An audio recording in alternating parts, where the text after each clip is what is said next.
Bienvenido a la temática sobre el aprendizaje activo reflexivo en el contexto de la gestión para la enseñanza, el aprendizaje y la evaluación desde casa. Espero que esta sea una aventura agradable y emocionante para sus mentes. Lo que les quiero comentar eh, es que precisamente se demandan nuevas formas para desarrollar nuestras actividades de clase. Y la primera reflexión es en torno al enseñar.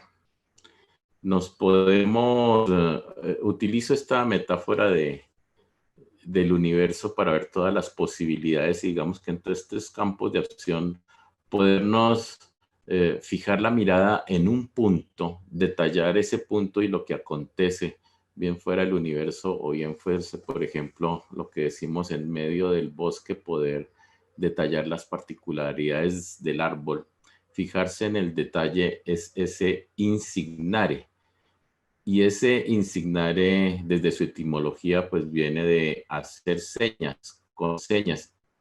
Y desde ahí, pues podemos utilizar las metáforas del tránsito para ver que tenemos diferentes tipos de señales. Por ejemplo, podemos tener unas señales en fondo azul, que las llamamos unas señales informativas. Podemos tener también unas señales en fondo amarillo, que las conocemos como unas señales preventivas, y tenemos señales en color rojo, que las llamamos reglamentarias. Bueno, en ese contraste, lo que quiero comentar es que la actividad del profesor en su clase emite diferentes tipos de juicios. Entonces hay unos que en efecto corresponden al contenido, a la información, que son de carácter cognoscitivo, pero también hay otros de carácter afectivo que tienen que ver mucho con la experiencia, con la vida, cuando, por ejemplo, nos dice, mire chicos, a mí me pasó esto, puede ocurrir otra situación, en fin. Esos juicios también enseñan. Lo mismo que las normas que ponemos también son otro tipo de juicios. En fin, todo esto se teje a nivel de nuestro cerebro, y lo activo no es porque nosotros tengamos que hacer unos desplazamientos físicos que bien pueden ser, sino por toda la actividad neuronal, lo que es necesario realizar para activar la dopamina y que se desarrollen esas sinapsis que dan en efecto lugar al aprendizaje. Bien lo decía Confucio, lo que escucho pues lo puedo olvidar, lo que veo tal vez lo recuerde un poco más, y si lo hago puedo llegar a comprenderlo mucho mejor. Ahora, desde el paradigma del aprendizaje activo, pues hay que hacer mucho más. Es muy importante abrir esos espacios para la conversación, para comprender, para actuar, y sobre todo la gran ventaja que tiene el profesor, que cuando lo enseña está haciendo dos o tres veces el ciclo sobre la misma conceptualización y le permite mucho más fácil dominarlo. Es tal vez otro de los errores que cometemos, pues para el estudiante, para el chico, a veces se ve como nueva una información, y para el profesor que ya lleva varios años manejándolo, pues puede parecer algo muy obvio, y hay que tener en cuenta esa diferencia de experiencia. Bueno, hay una propuesta que viene desde el año 48 de Edgar Dale, en lo que se llama esa pirámide del aprendizaje, y suele generalizarse que nosotros manejemos en clase más bien un carácter simbólico, desde símbolos verbales o visuales, y podemos ampliarlo, por ejemplo, como en este caso, con una presentación, con un video, eh, para ir a unas formas icónicas que pueden ayudar más al aprendizaje. Pero desde ahí la actividad neuronal es baja. Se requieren otro tipo de acciones, como por ejemplo cuando tenemos que hacer una exposición, una salida de campo, una visita técnica, en una demostración, en un laboratorio, vivir una experiencia, hacer un dramatizado, bien sea simulado, bien sea real, y mucho más si son en contextos reales esas experiencias en donde en el marco de la complejidad tenemos que tomar decisiones. Ahí es donde en efecto podemos pensar en que se están dando unos escenarios para el aprendizaje activo. Ahora, pues, existen muchas formas de aprender y aquí viene una reflexión sobre todo en el campo universitario. eh, lo señalo desde nuestras universidades acá, cuando se le pregunta al profesor y qué metodología usa para su clase, pues suele decir que es la clase magistral. Y sobre ese magistral había mucha discusión. Cuando vemos cómo aprendemos, vemos que hay más de 101 formas y ahora con las tecnologías yo diría que más de 1000. Podríamos ir, por ejemplo, a un aprendizaje basado en lectoescritura y manejar la narración oral, por ejemplo, lo que se conoce internacionalmente como el storytelling, el aprender a contar historias, pero también el aprender a construir textos, y en estos textos argumentativos es definitivo. Por ejemplo, hacer una reseña implica no solamente leer, comprender, sino pronunciarme frente al texto.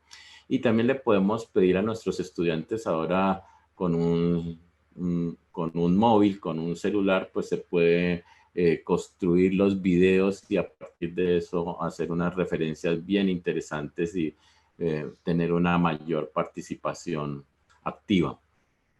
Por otra parte, tenemos ese aprendizaje que se puede dar en torno a las habilidades, a las destrezas que se pueden desarrollar a nivel de talleres que pueden implicar destrezas manuales o prácticas en contexto, como por ejemplo en una granja.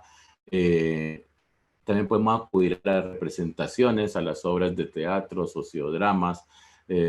Podemos hacer el trabajo fundamentado en juegos, hacer unas sesiones ludificadas o por lo general lo que se maneja es el desarrollo de ejercicios. Aquí hay que hacer la diferencia entre ejercicio y problema. Lo que aparecen en los libros a veces con el nombre de problemas no son problemas, son ejercicios en donde ya se sabe la respuesta de antemano.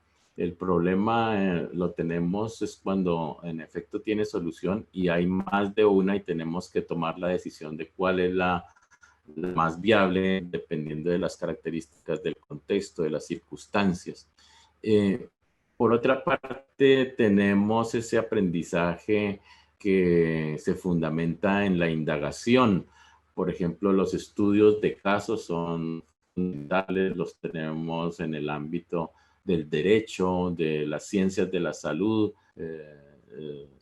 Se aprovecha bastante también en algunos casos de ingeniería, también se pueden aprovechar.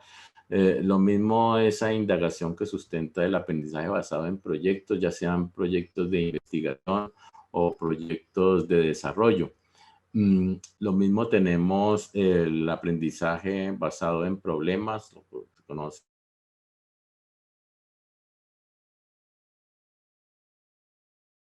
en contexto, muy situadas, que no tenemos que inventarnos los problemas, sino que aprendiendo a leer el contexto y en su complejidad, y es una parte fundamental y es lo que se ve a nivel de maestría y de doctorado, el aprender a llegar a la pregunta, el aprender a configurar el caso es muy, muy importante.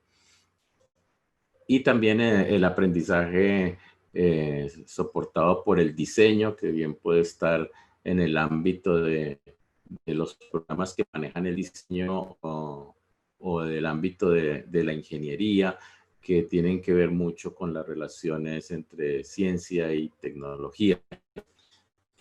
Por otra parte, pues tenemos este aprendizaje que nos enriquece la tecnología y nos puede servir desde diferentes formas de software y de hardware para el análisis de datos, todos estos paquetes estadísticos, la potencia que tenemos ahora con el desarrollo de los laboratorios, las simulaciones previas a los laboratorios y para hacerlos de pronto más eficientes, también todo lo que está en el ámbito de la realidad aumentada y desde luego toda, me imagino que más adelante nos van a referir a esta parte más en detalle del aprendizaje soportado en juegos.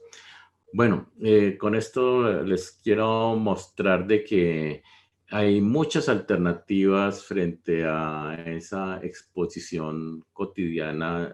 Tenemos que eh, empezar a tomar distancia de que el profesor no es el único que tiene el saber, que precisamente ahorita que estamos a través de estos medios, cuando manejamos una clase, usted tiene toda la web disponible para hacer las consultas, para buscar información y lo mismo todas las herramientas que se vieron en la sesión anterior, por ejemplo, para organizar videos, organizar presentaciones, organizar infografías, que lo que se busca es que el estudiante tenga una mayor participación.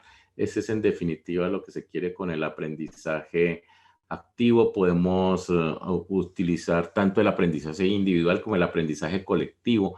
Por ejemplo, podemos abrir varias sesiones simultáneas bien sea con Google Meet o con Zoom y organizar ahí los equipos de trabajo y luego tener una sala de reunión conjunta. O sea, el trabajo en equipo es perfectamente viable y con todas estas tecnologías nos dan muchas opciones, muchas posibilidades que prácticamente el límite es nuestra mente.